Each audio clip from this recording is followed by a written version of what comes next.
In this segment, we'll talk about the direct method of interpolation, also called the Vandermonde method of interpolation, and we will concentrate on quadratic interpolation.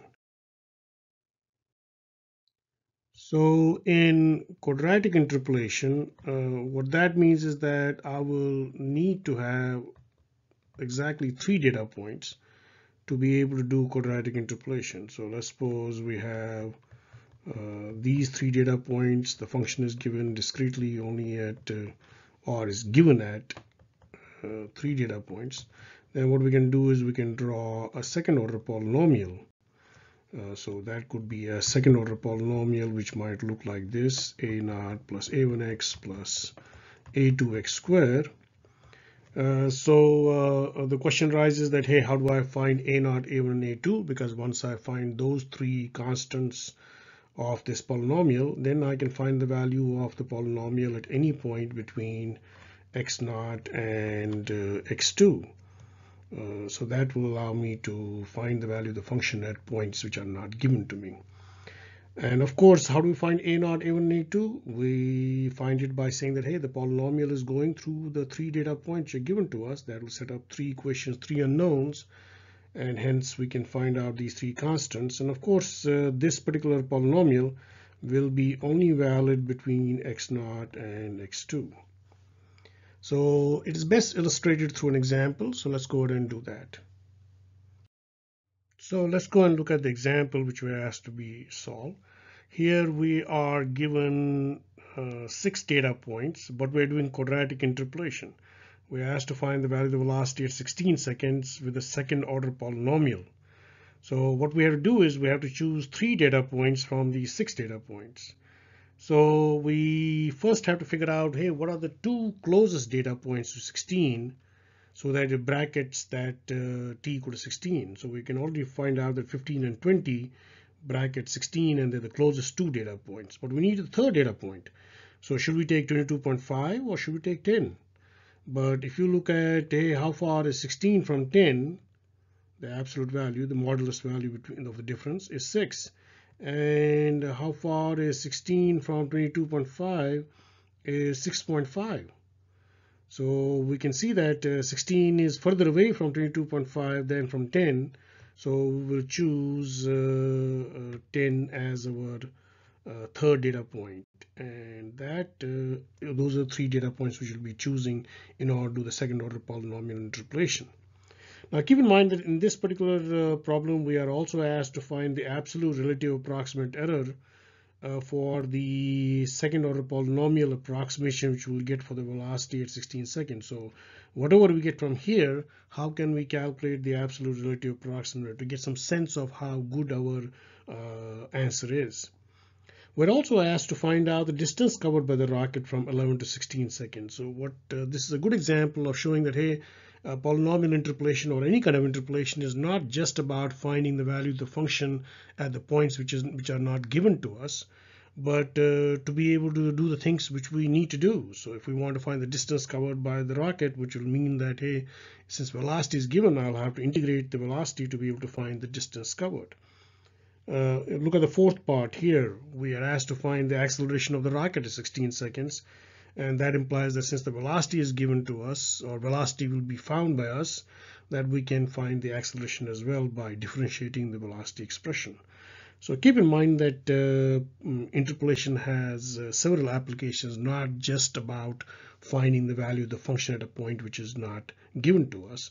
The other more important part of the, not more important, as important part is that, hey, how do we choose the data points for our interpolation? That's also an important part of conducting polynomial interpolation. So let's go and solve these problems one at a time. So part A, the velocity expression is a naught plus a1t plus a sub 2t squared. And since we have chosen the values between 10 and 20, this particular interpolant or this particular second order polynomial will be applicable only between times of 10 and 20. We also given that the velocity at 10 will be a naught plus a1 times 10 plus a2 times 10 square, right? And that will be equal to 227.04 because that's the data which is given to us at 10. It is 227.04. The value of the velocity at 15, if we plug 15 into our second order polynomial, we get this. But the value of the velocity at that time is 362.78. Same thing, the value of the velocity at 20 is the following expression.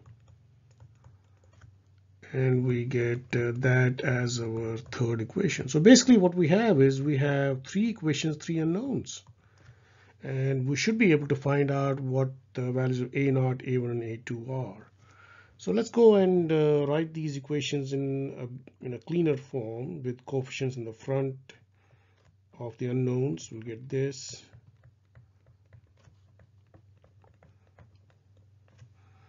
The second equation will look like this.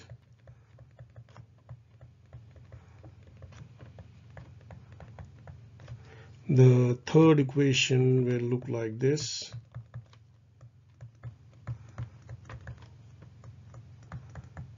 So we have three equations, three unknowns. What we're going to do is we're going to write them in the matrix form, because by now you should be doing things by using numerical methods. So we'll have a0, a1, and a2, and using matrix multiplication we'll have 1, 10, and 100 here, 1, 15, and 225 here, 120 and 400 here, and the right hand side vector will be as follows. So we have three equations, three unknowns, which we should be able to solve by any of the methods which you might have learned, such as Gaussian elimination, Gauss-Seidel method, and so on and so forth. So when we solve these three equations, three unknowns, we get the values of the unknowns to be as follows.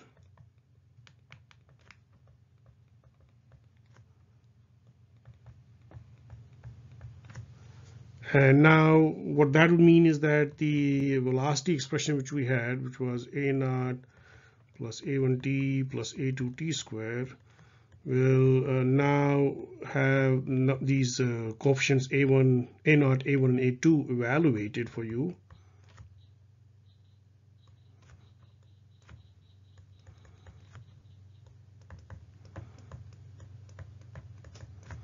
And again, keep in mind that this particular interpolant is only valid between 10 and 20. So if we want to find the value of the velocity 16, all we have to do is to substitute t equal to 16 in there.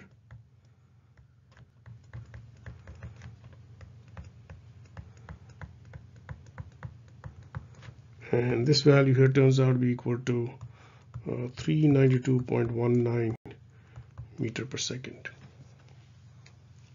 So let's go and do the next part now.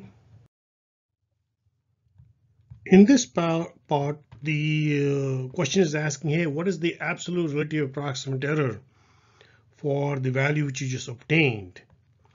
So the question arises that, hey, what does it mean? Do we have a previous approximation? Yes, we do.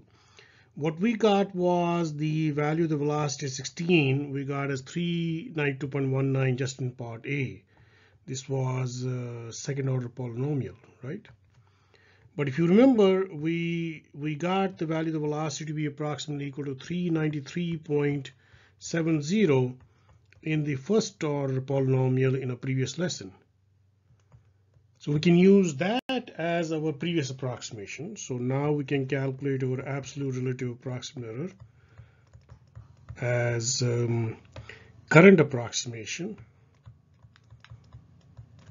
minus the previous approximation divided by the current approximation. The current approximation is the second order polynomial.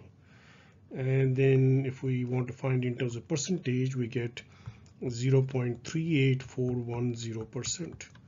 So how does it help us? It helps us to figure out that, hey, how good our answer is when we are using the second order polynomial, and maybe we'll get a better answer when we use a third order polynomial, and so on and so forth. So here we get epsilon a to be 0.38410, which is less than 5%. So we know at least one significant digit is correct. It is less than 0.5%, so we know that at least two significant digits are correct. So what that means that most probably what we can do is we can trust 3 and 9 in this answer right here. Let's go and do the next part. In this part, we are supposed to calculate the distance covered by the rocket between 11 seconds to 16 seconds. Distance covered. We got to recognize that we already have found the velocity expression.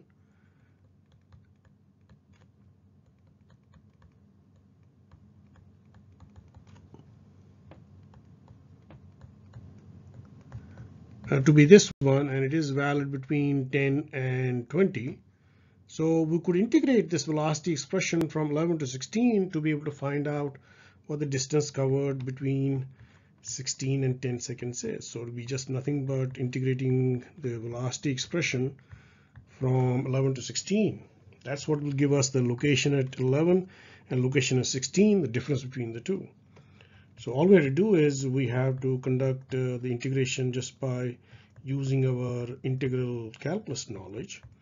So I substitute the velocity expression here, and I apply my integral calculus knowledge. So that's what the integral will be.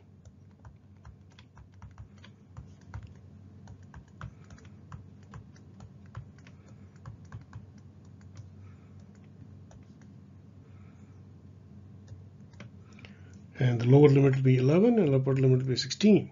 So if we put these limits in there, we'll get 1604.3 meters. So that is the distance covered by the rocket from 11 to 16 seconds, approximation of it, because we are approximating the velocity by a second order polynomial. So that's what it turns out to be. Let's go for the last part now.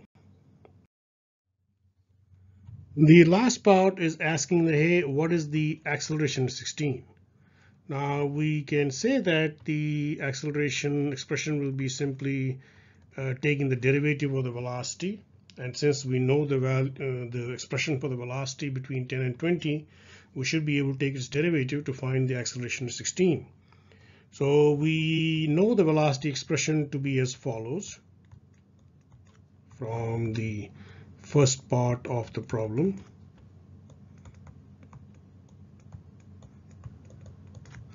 And again, keeping in mind that the interpolant is valid between 10 and 20.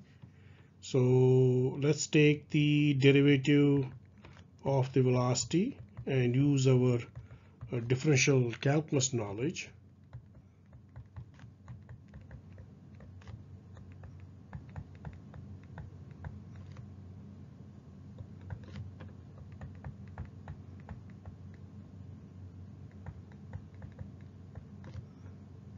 And this derivative will give us 17.733 plus 2 times 0.37660t. So that is the acceleration expression, but again, this expression is also valid between 10 and 20 now. But we want to find the acceleration 16, so all we need is to substitute the value of time here, and that will allow us to find the value of the acceleration 16 seconds, and that turns out to be 29.784 with the proper units of meters per second square. So what I want to summarize here is that here we took a second order polynomial to find out what the how the function approximately behaves between three data points which are given to us. Our function is only given at three discrete data points, and we want to be able to find out how does it behave between those points. But we also are able to do integration to do the things which we want to do. We're able to differentiate the expression for the second order polynomial to do the things which we want to do, and the things which we want to do is we want to find the distance covered from the velocity, we want to find the acceleration from the velocity, and we're able to do that as well. And that's the end of this segment.